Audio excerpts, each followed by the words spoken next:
Olá, você está no canal Detetive TJ. Não saia sem deixar o like e se inscrever no canal. Compartilhe para ajudar outras pessoas a conhecer o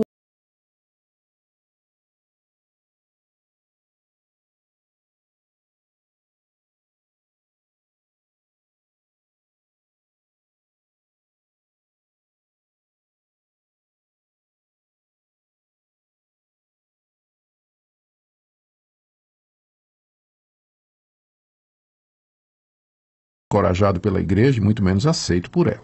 Então, a disciplina é importante e é uma das marcas da verdadeira igreja, dizendo ou significando que se uma igreja não exerce a disciplina sobre os seus membros, ela é considerada uma igreja menos pura e algumas vezes nem igreja, não é? Porque leniente com demais, né? Permitindo que os membros vivam de qualquer maneira e tomem determinadas decisões e adotem determinados comportamentos contrários à palavra de Deus, e não há da parte da igreja nenhuma manifestação, né? Isso, às vezes alguma igreja pode, por causa de uma pessoa influente na igreja, a pessoa faz uma coisa errada, mas vamos disciplinar não, senão ele vai embora e tal, né? Existe muito isso, de poupar pessoas que de alguma forma têm alguma influência na igreja, ou financeira, né? Ou mesmo influência pessoal sobre os destinos e as escolhas da igreja. Bom, a disciplina, ela foi instituída pelo próprio Senhor Jesus. E o rito da disciplina está estabelecido por ele lá em Mateus capítulo 18. Num primeiro passo, ele diz, se o teu irmão pecar contra ti, vai arguí-lo entre ti e ele só. Ou seja, o primeiro passo num processo disciplinar é a pessoa que perceber a falta do irmão ir arguí-lo pessoalmente.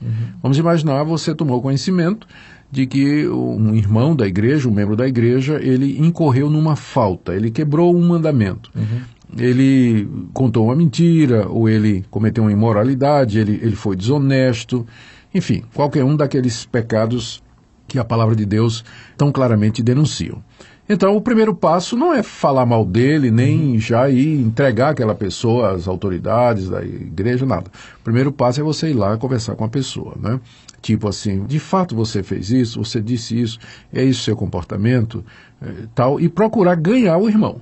Se ele se arrepender ali, se o irmão faltoso reconhecer o seu erro e o erro não tiver consequências outras, então o assunto está morto, né? O assunto acabou, resolvido, então, né? A pessoa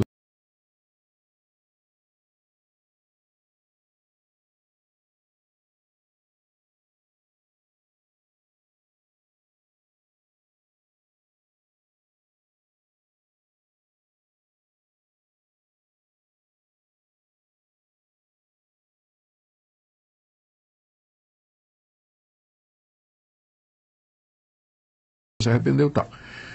Mas e se ela não se arrepender, Jesus continua, nós devemos levar 2 ou 3 testemunhas para que, pela palavra dessas testemunhas, toda a verdade seja estabelecida. O segundo passo é formar um comitê, não é? Uma comissão de mais 2 irmãos ou 3, e juntos irem conversar com a pessoa, dizendo assim, nós já conversamos uma vez com você sobre esse assunto, você não demonstra arrependimento, então eu estou voltando aqui, trazendo essas testemunhas para que toda a verdade seja estabelecida. Se a pessoa se arrepender, parou ali, né? Mais uma vez, caso não haja consequências do erro que ela cometeu. E se a pessoa não se arrepender, está na hora de levar o assunto à igreja, como diz o próprio Jesus, não é? Se ele não te ouvir, leva à igreja. E se ele não ouvir a igreja, considera-o como gentil e publicano. Sim. Se ele for então confrontado pelas autoridades eclesiásticas e ele não se arrepender do seu pecado, então ele entra nesse processo disciplinar, que termina, se não houver arrependimento nem mudança de vida, com a exclusão dele da igreja. Ele passa a ser tratado como um descrente, como um gentil e como um publicano. Como os publicanos eram tratados pelos judeus. Vejam o que diz esse site católico. Eram funcionários públicos, mais especificamente cobradores de impostos. Os publicanos eram detestados pelo povo judeu, pois cobravam impostos muito acima do Império Romano havia estipulado.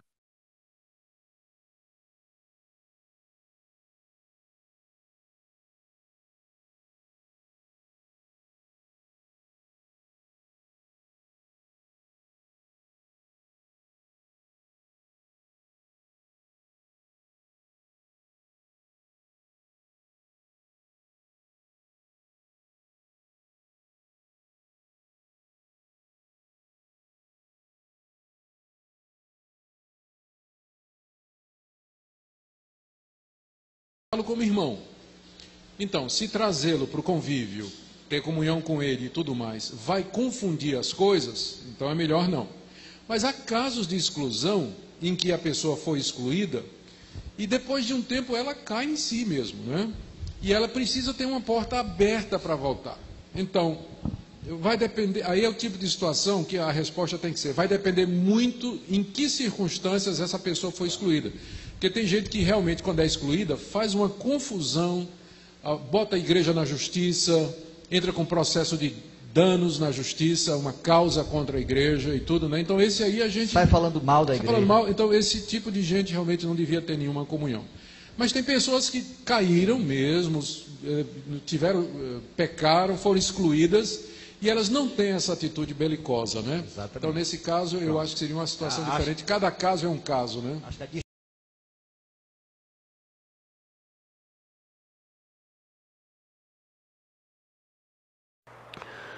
E um outro elemento que tem feito com que as igrejas se enfraqueçam demais, que está destruindo as igrejas, é a falta de disciplina eclesiástica.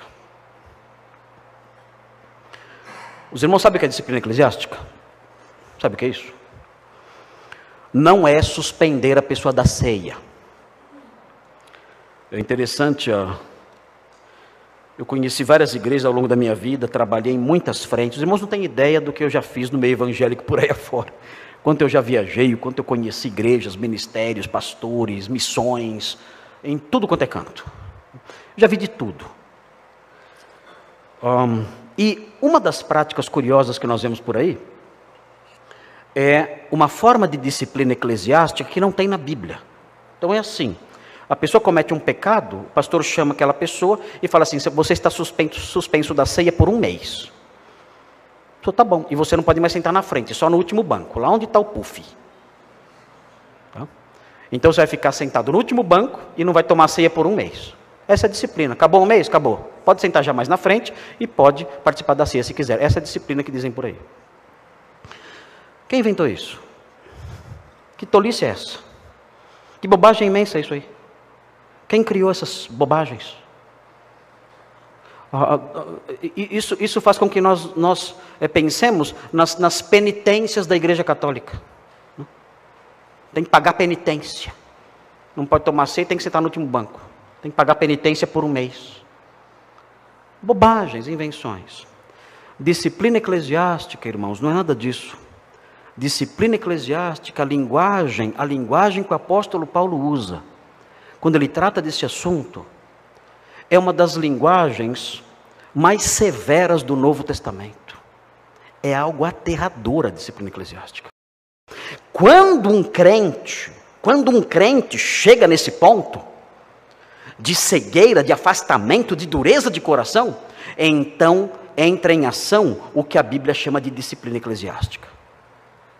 E sabe o que é isso? Quando nós olhamos o texto de 1 Coríntios 5, que os irmãos aqui já conhecem muito bem, o apóstolo Paulo chama a disciplina eclesiástica de expulsão. É a expulsão da pessoa da igreja. Ela é expulsa. Ela é colocada para fora, na rua, expulsa da comunhão com os irmãos. E o apóstolo Paulo é tão rígido nisso, que ele chama isso de entregar a pessoa a Satanás. Ele fala: entreguem esse homem a Satanás, para que ele seja morto nas mãos do diabo. Para que ele adoeça e morra nas mãos do diabo. É assim a linguagem de Paulo, é severíssima. E ele fala assim aos crentes: olha, vocês devem expulsar esse homem logo da igreja. Esse homem rebelde logo da igreja. Porque vocês podem até ter comunhão com os incrédulos lá fora, ele diz, no mesmo capítulo. Mas vocês não devem ter comunhão com alguém que, dizendo-se irmão, que se apresenta como crente, e no entanto, vive obstinadamente no pecado. Com esse, nem sequer comais. Expulsem do meio de vocês essa pessoa. A linguagem de Paulo é essa: expulsem, entreguem para o diabo essa pessoa. Quantas igrejas os irmãos conhecem que fazem isso? Quantas igrejas expulsam membros que vivem no pecado, obstinadamente? Parece que a preocupação é com um número maior de pessoas, para que o orçamento da igreja aumente. Parece que essa é a preocupação. Versões. Mas quando nós colocamos para essas igrejas, ou para os crentes, os evangélicos em geral, o ensino bíblico acerca de como a igreja trata o pecado obstinado, eles assustam. Por quê? Porque, à luz da Bíblia, o pecado obstinado na igreja, assim como aconteceu no Éden, assim como aconteceu com Caim, assim como aconteceu com Israel, assim como aconteceu com Judá, o pecado na igreja é tratado também com banimento. É incrível isso, mas é isso. É assustador isso. Mas é isso, Deus ordena que o homem que vive no pecado na igreja seja banido, seja expulso. E alguns dizem, isso é falta de amor, então reclama com Deus. Então fala, Senhor, você não tem amor, reclama com Ele, porque é assim que Ele faz. E é assim que Ele quer que seja.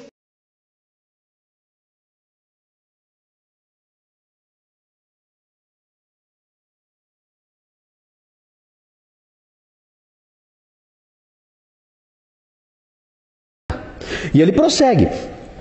Não vos associeis com alguém que, dizendo se irmão for impuro, a palavrinha que eu mencionei aí, porno, né?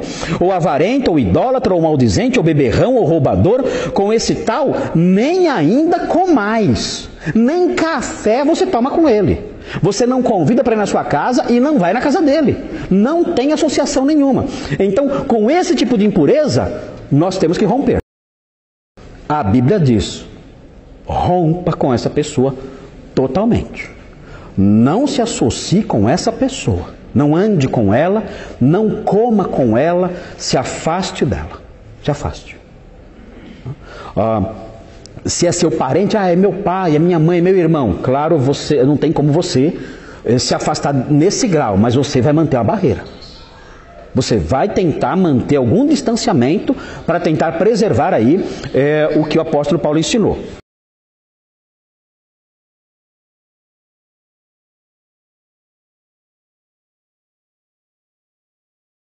Vimos até aqui como algumas igrejas evangélicas sérias encaram a desassociação, mudando até mesmo dentro do âmbito familiar. Isso com certeza apóstatas nunca irão te contar. Vamos fazer agora um resumo de como alguns reformadores e eruditos protestantes disciplinavam membros da igreja, e como eles ensinaram que deveria ser em todas as igrejas. Veja o erudito Jungill, mas também lhes deveriam ser negadas a conversa civil e a intimidade com eles. Conversa civil é qualquer conversa fora do núcleo da igreja. Adam Clarke escreveu: nenhuma comunicação com tal pessoa, nem em coisas sagradas, nem em coisas civis. Parece duro isso? Calma que tem mais. Albert Barnes escreveu: eram necessárias completa separação de toda comunicação. Norman Champlin disse: para não ter qualquer associação social com tal pessoa, ele disse que isso segue os exemplos da exclusão entre os judeus, ao qual não envolvia apenas dentro da sinagoga, mas também em situações sociais. Champlin ainda diz que essa disciplina severa produz o arrependimento verdadeiro. João Calvino disse: nenhum crente deve receber o desassociado em termo de intimidade, para que a autoridade da igreja seja respeitada. E disse que na medida em que está ao nosso alcance, devemos evitar associação com aqueles com quem a igreja cortou comunhão. Joseph Benson disse que não deve ter contato com ele de qualquer espécie. Perceba aqui que ele usa como referência 2 João 1:10-11, onde diz para até mesmo evitar cumprimentar. Interessante que alguns apóstatas dizem que esse texto significa tudo, menos o que ele realmente diz. Vejam o que disse Matthew Henry sobre 1 aos Coríntios. Aqui o apóstolo aconselha a evitar a companhia e conversa com os que são escandalosos. Os cristãos deveriam evitar toda familiaridade com ele. Eles não deveriam ter comércio com ele, mas, para que pudessem envergonhá-lo e levá-lo ao arrependimento. Note que os cristãos deveriam evitar a conversa familiar com companheiros cristãos que são maus e sob censura justa por suas práticas flagrantes, a qual traz desgraça sobre o nome cristão. Parece duro esse erudito evangélico afirmar que deveriam evitar muito contato mesmo na família, Como diz um dos pastores mencionados no começo do vídeo, reclame com Deus, a regra é dele. Qualquer esforço que apóstatas fazem para lutar contra a desassociação, e mesmo a disciplina dentro da família, é inútil e uma luta contra o próprio Deus. Você, seguidor desses pastores STJs, vocês têm certeza que querem lutar contra uma ordem de Deus? Graças a Deus que nós podemos usar a liberdade religiosa para excomungar pessoas que andam de forma errada. Tá? Então, eu não sou contra. Biblicamente, historicamente falando, os cristãos cortavam sim o contato com quem era desassociado. Tá? Quando a gente faz uma pesquisa séria, a gente claramente observa isso. Claramente observa isso. Tá bom? Então,